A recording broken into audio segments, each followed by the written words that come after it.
probably seen one of these. A Lego brick. Did you play with Lego when you were a kid? Or do your kids play with it now? Do you play with it now? Pretty neat toy, for many of us at least. Trying things out, building things together.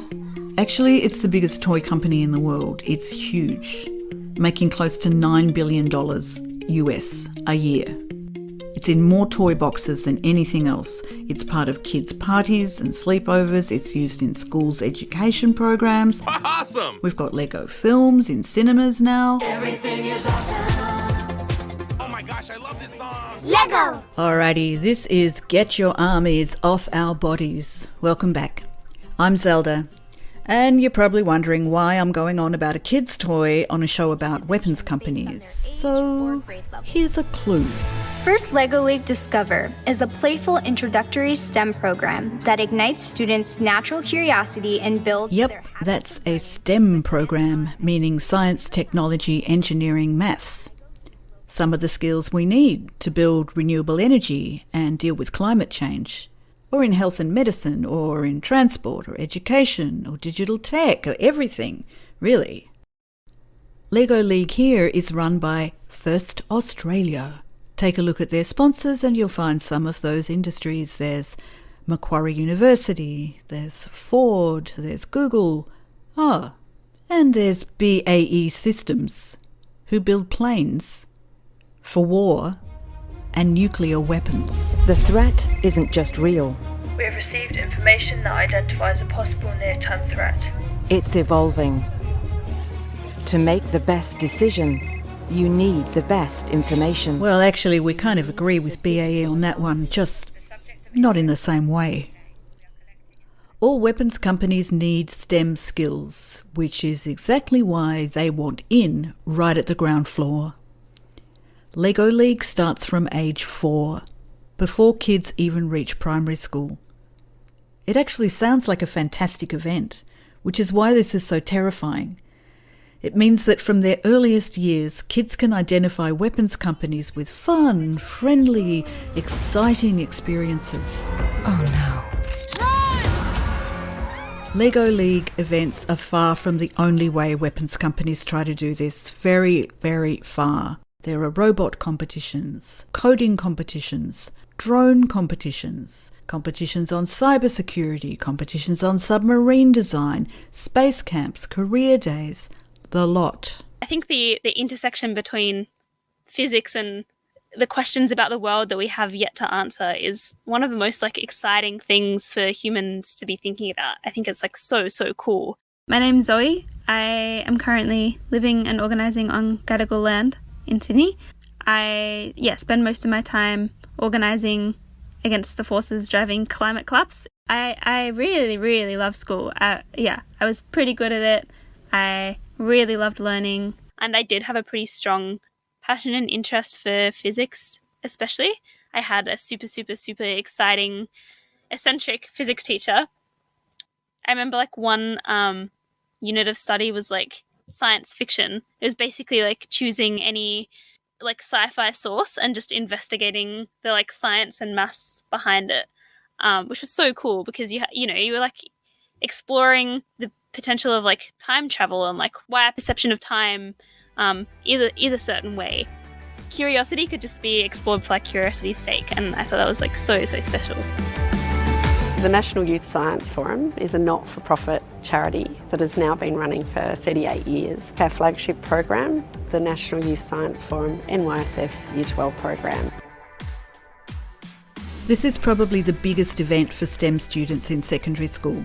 It was founded by Rotary and it has hundreds of participants each year.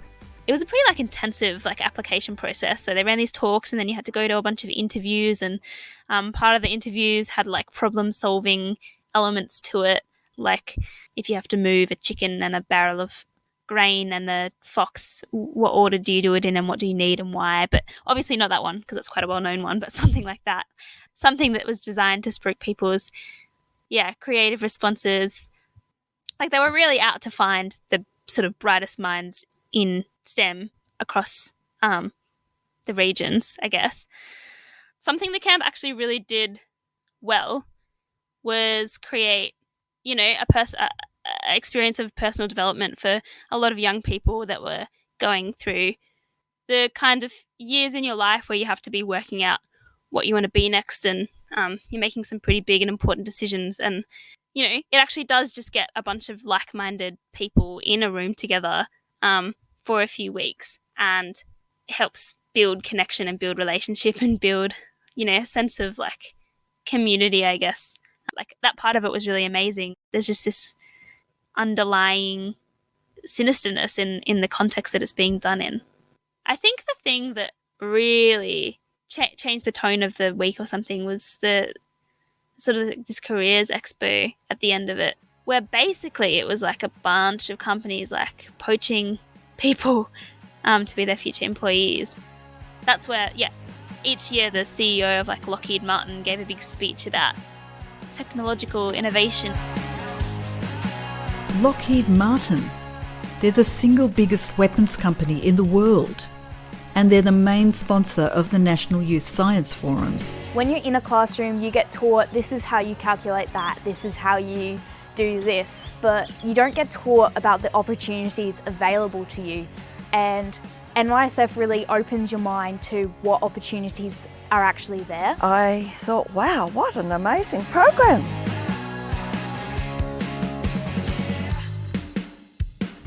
The aura of the room that you were in when you were being spoken at by all these important people was definitely one of like awe, and I think a lot of people were like inspired by this sort of like idea that could be them or something like that. Honestly, I don't know. I had such mixed feelings. It was a really amazing experience for me. I met some really, really wonderful people that I'm still like in relationship with now. And I actually went back the next year to help facilitate the camp for other people. The reason that it is sinister is because of the context that we live in, and a lot of like contextualizing how severe that part of it is, I don't think happened for me until 1 or 2 years later. Like now I think, those young, impressionable young people sitting in a room being lectured to by the CEO of Lockheed Martin talking about technological innovation and how many opportunities there are for, I don't know, averting the climate catastrophe and saving Australia if these bright young minds, the brightest young minds in STEM, especially the brightest young female minds in STEM, come and work for them. That's horrid now. And I think that young people's minds and young people's imaginations of a world that is not this one is sort of pretty high up the agenda for this system to seize and control. Because if they weren't, then we could definitely create something better, imagine something better together. Hi everyone, and welcome to Engineering Fairy Tales. I'm Julia, and I'm going to be reading you the story of Goldilocks and the Three Bears. Now, engineers make and test things to get them just right. Can you spot what Goldilocks tests in this story? Goldilocks and the Three Bears. Once upon a time, there was a family. Did you know Mama Bear now makes organic honey and sells it online, including for skincare treatment? The brave new entrepreneurial world of engineering fairy tales, where school students get to solve STEM challenges for their favourite characters. Brought to you by BAE Systems. This comes from the UK, but it's in our schools too. In fact, the strategies the weapons companies use here have a long track record, in the UK and the US especially. We see the interference of weapons companies in education as part of the broader process of militarisation of society, of socialising kids to the idea that our problems can and should be solved through, acquisition of military technology. My name is Elise West. I work for the Medical Association for Prevention of War. I guess the start of the story is that I was born in 1975, so during the mid-80s, sort of at the peak of the Cold War. I believed that I would die in a nuclear war. I was reading these fictional stories for information about how to survive. So I had decided that in the event of a nuclear war, I was going to get under the kitchen table and I would put a blanket over the top, and I wouldn't come out until I had grown white fur. Somehow I had picked up this information from some story. And this, I guess for me, that was sort of the beginning, really. I also really remember vividly at that time, 1985, when the Rainbow Warrior was bombed and sunk by the French in New Zealand. And I remember seeing that on television and feeling very shocked by that. I joined Greenpeace then when I was 10 years old and wrote letters for Amnesty International and all those sorts of things. So I guess it was kind of an innate tendency from a very young age. Medical Association for Prevention of War released a study about what these companies are doing in our kids' schools a few years ago. So far, it's the only resource really where this information is compiled together, and you'll find a link to it in our show notes. Our report, it's called Miners and Missiles, on weapons companies' involvement in STEM education programs focused at children in primary and secondary education. We started looking there because we began to understand that weapons companies have really saturated the universities. So the extent to which weapons companies' research and money is invested in Australian universities is quite extraordinary. But we realised that the university was just the end of the pipeline. The weapons companies themselves describe it as a talent pipeline. The Department of Defence describes it as a talent pipeline. It's very clearly described as a means to attract the best and brightest into the industry. So we started looking, where does the pipeline begin? And it turns out it begins with very, very young children. So children of 4 and 5 years old who can attend extracurricular STEM programs that bear weapons company logos and sponsorship. Sometimes they're staffed or trained by weapons companies' employees, and with the express purpose of influencing children's attitudes towards these brands and developing a talent pipeline that goes all the way up primary, secondary, university and out into industry. They're getting prizes branded with BAE systems. They're getting certificates of participation with weapons companies' logos on them. And so, we describe it as an attempt to create positive brand association. And the effect of positive brand association is very, very well documented. And it's well understood that the earlier you begin developing positive brand association, the more sticky the association can be. Also, very young children don't necessarily understand what's happening when they're being exposed to brands. They can express preferences for brands, even if they don't actually like what the brand is producing. And we found some data that suggested that the Weapons or Department of Defence was responsible for over 50% of all STEM programs that were funded at the national level. Hi, my name is Dale. I work at 41 Squadron at RAF Coningsby as a survival equipment specialist. Today I'm going to read you Jack and the Beanstalk. So get comfy and listen closely, because Jack might need your help at the end of this story. That's quite extraordinary that they have associated with their brand with something so strongly connected to childhood and so universally connected to childhood. A lot of weapons companies in their pitch to kids talk about, and especially in these STEM programs that they have branded as well, they sort of appropriate a lot of those self-development and self-fulfillment words and phrases, teamwork and being aspirational and challenging yourself, and sometimes they appropriate issues like sustainability, for example. Oh, it's a sustainability challenge. They often use sort of language, go get 'em girl. It's very focused on attracting young girls into STEM with this kind of equality message, all of which is sort of, really used to obscure what the purpose of the company actually is. But it is very saddening to see those things which are important to young people to do and to feel. It's saddening to us to see those being appropriated by these companies that ultimately cause incredible harm In our War Stories episode, you might remember the freedom and liberation narrative used by weapons companies and the military in Afghanistan. In the Revolving Doors episode, we touch on how those companies and political leaders rely on a narrative of fear and threat to get their way. Self-fulfillment and creativity. That's another key narrative, but this time specifically targeted at the employees they want to recruit, like our kids. The different narratives and marketing strategies weapons companies use are the bedrock of their social license. That is, like the community acceptance that allows them to operate. It's social license by stealth. I think it's important to note that often kids and families will agree to participate in these things and be exposed and associated with these brands without necessarily understanding what the brand does and what the brand stands for.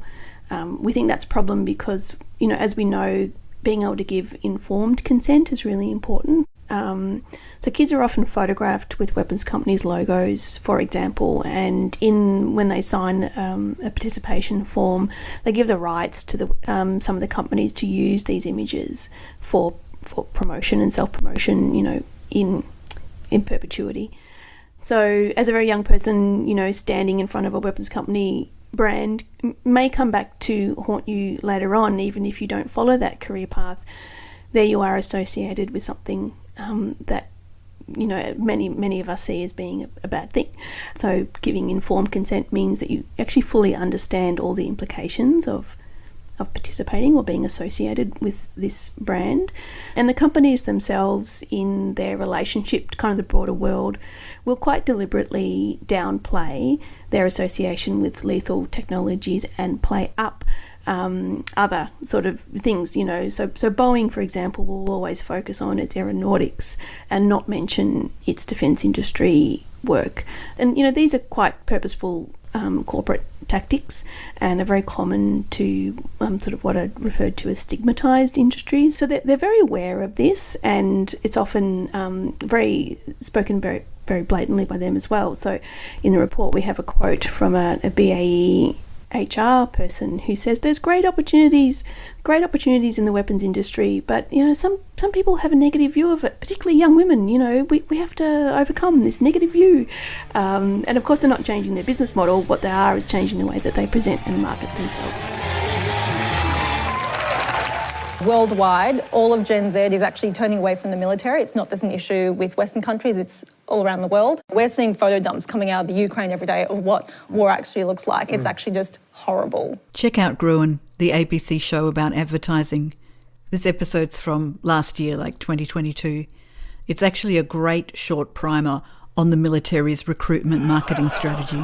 This year, the ADF spent their $59 million recruitment budget on a campaign with ads like this. If you could do anything with your life, what would you love to do? We asked Australian women. This is what they said. Under the stars, we sleep at night. Can you guess what answers get put on the screen? Things like, do something I've never dreamt of. Lead. Fly. Like the military is the way to do these things. Tell us what you love, and we'll show you how you can do it in the Australian Defence Force. We've posted a link to that Gruen episode in our show notes. You really should watch it. But as we've seen in things like Lego League and National Youth Science Forum and Fairy Stories, advertising campaigns are just one part. Weapons companies might use similar narratives, but they don't run ads like the military do. They just try to get inside our schools as deep as they can. There's also been things like weapons companies, embedded into the curriculum, for example, where there's apprenticeships or placements or... so there's been a whole kind of variety of things going on, and I think probably over the last 5 to 10 years is where it's sort of gathered speed. This is, I think, only going to accelerate as an issue post the AUKUS agreement. There's going to be because of the acquisition of naval nuclear power, Australia has no nuclear trained engineers or personnel of any kind.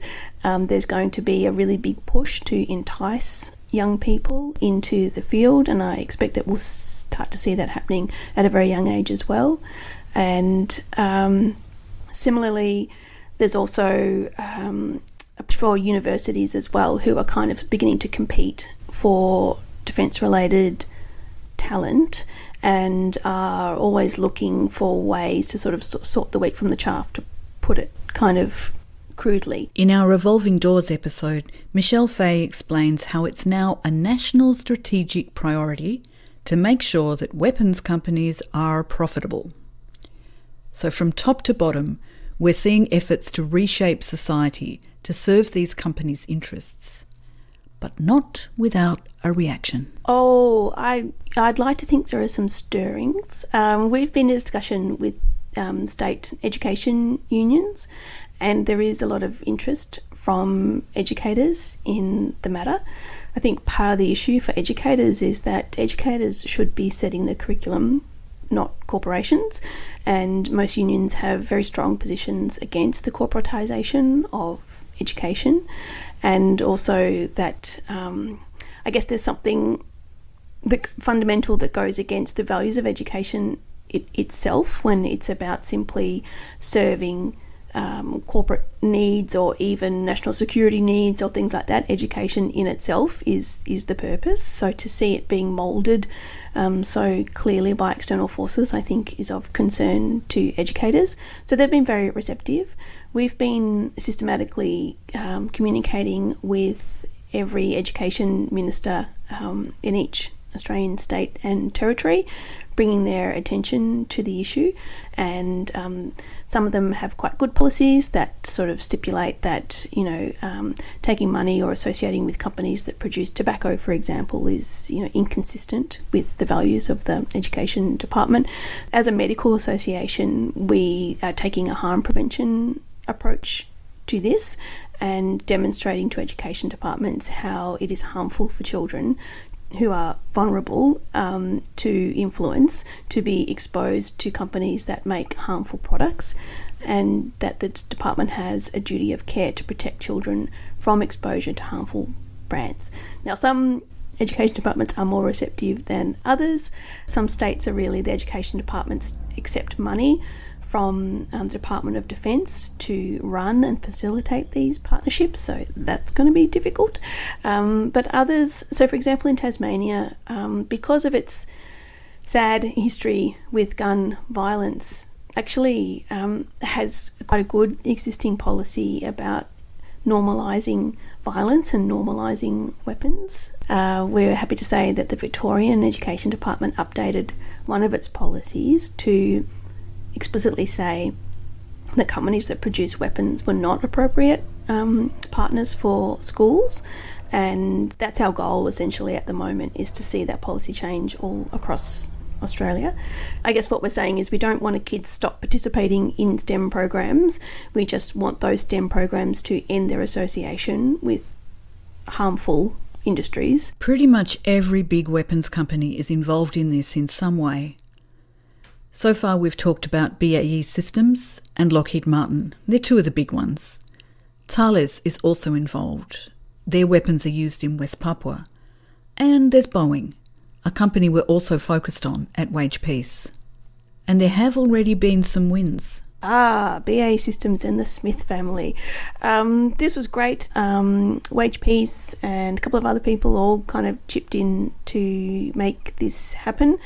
So the Smith family is a charity that works to better the lives of young people. They do really good work. Part of what they do is provide after school and extracurricular education programs, and one of those was a STEM program. And they took some money from BAE Systems to run this program. And, you know, it's a really sad irony that a charity that works to help kids is being branded by a company that is associated with, you know, the deaths, direct and indirect deaths of children in conflict. So we started up a correspondence with the CEO who defended the partnership, saying it enabled them to do good work for kids. We obviously came back with our arguments, and eventually went to Paul Daley, who's a writer at the Guardian, who wrote an article about the issue. I think simultaneously other people were taking action aimed at different parts of the Smith family, and not long after that article was published in the Guardian, the Smith family announced that the partnership was reaching its conclusion. I think it's really important that we all understand that companies are very aware of their need to maintain social license. You know, they seem gigantic multinational corporations with their tentacles in everything, but they are well aware of their weak spots. They know that they are often hanging on to their social license by a thread. So when you kind of tug at the thread and remove the social license, and it is part of a larger picture of actually shifting society away from this militaristic position. So I think we should all take courage from knowing that they know it too. You've been listening to Get Your Armies Off Our Bodies, the first season of Peace Pod. The weapons companies share their strategies from one country to the next, but we do that even better than they do. This episode was produced on unceded Aboriginal country on the continent known as Australia. Production credits and other links are all in our show notes. I'm Zelda, and we're Wage Peace, wishing you a future of earth care, not warfare.